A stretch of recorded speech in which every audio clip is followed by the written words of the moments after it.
Dr. Phil used to be a darling of the left, probably due to his fame coming from his early work with Oprah, which is why he gets invited on The View. But the ladies were not happy to hear that, well, Dr. Phil talked about the kids being trafficked at the border, being sold into prostitution and work camps where they are literally worked like slaves.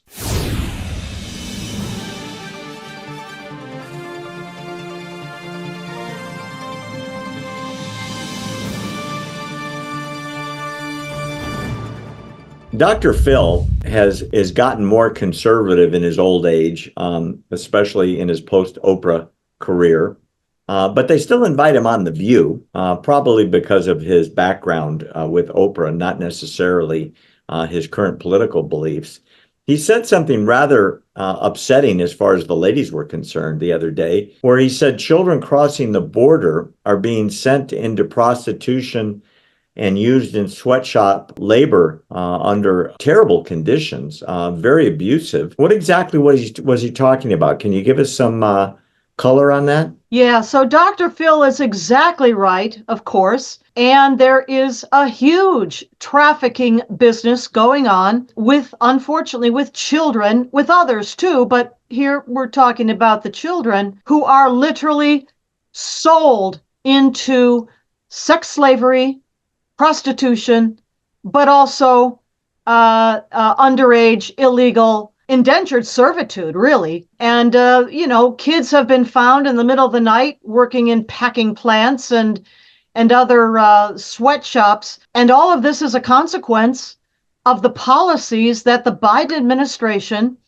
has been pursuing with our southern border since he came into office. I wonder what Biden's response to Dr. Phil's charges might be, if any, when he visits the border this week. Well, I suspect that border trip to the southern border of Texas with Mexico will be carefully scripted.